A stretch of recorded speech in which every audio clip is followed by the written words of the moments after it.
Donc, on va voir maintenant la partie 2 de la question 1.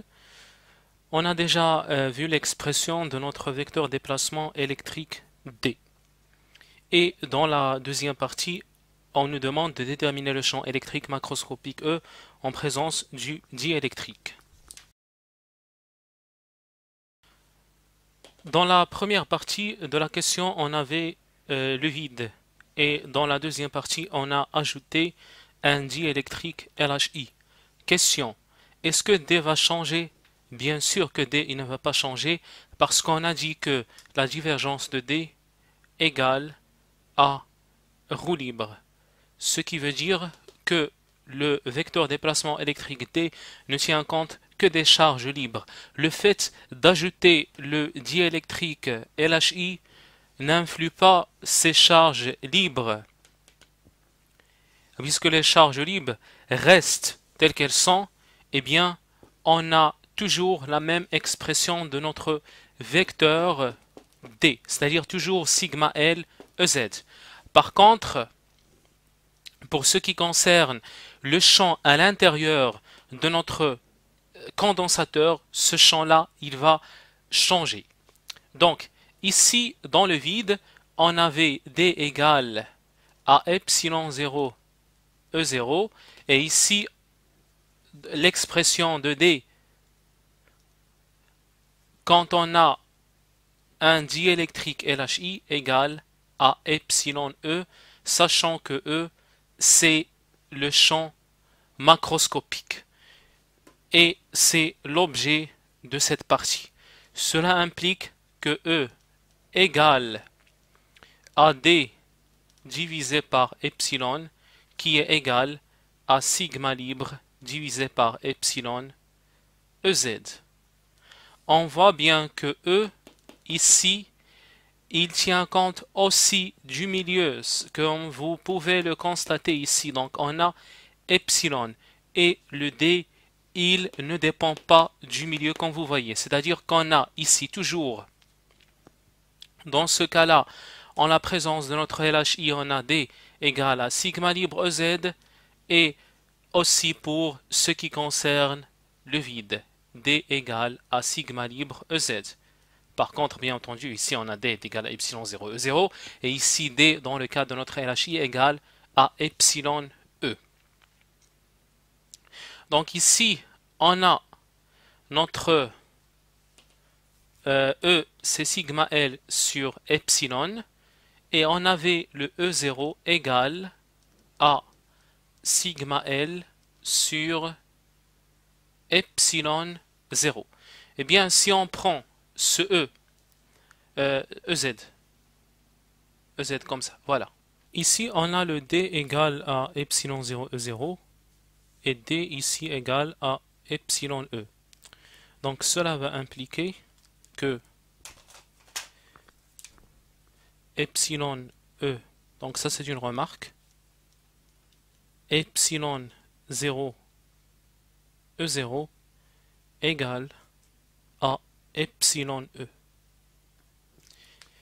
Donc avec E0 c'est le champ extérieur, on peut l'appeler le champ extérieur, et ici c'est exactement le champ créé par ces charges libres, et E c'est le champ macroscopique. Donc cela implique que E il est égal à epsilon 0 sur epsilon E0. Epsilon sur epsilon 0 c'est exactement epsilon relative, donc égal à epsilon à E0 sur epsilon relative. Donc on voit bien que E0 il est divisé par epsilon R. Donc on a déjà vu cette expérience, on constate que dans l'expérience qu'on a déjà vue du condensateur, du jet électrique à l'intérieur d'un condensateur, que le champ électrique il diminue. Eh bien vous voyez il se divise par epsilon R. Bon, parce qu'on a dans le cas d'un LHI. Ok? Donc une autre remarque intéressante qu'on a là. On a dit que ici D égale à epsilon 0 E0 et ici epsilon E. Comme D ne change pas, on a déjà D dans un milieu quelconque égale à epsilon 0 E plus P. Donc dans un milieu quelconque. Et ici, on sait que le champ macroscopique il est égal au champ extérieur plus le champ de polarisation. Donc on va écrire E0, E0, qu'on peut écrire aussi E extérieur, plus EP, plus le vecteur P. Par contre, ici, D, c'est aussi epsilon 0, E0. Epsilon 0, E0. Donc, logiquement, cela implique que cette quantité que vous voyez, donc je développe un peu, je mets le epsilon 0 quelque part ici.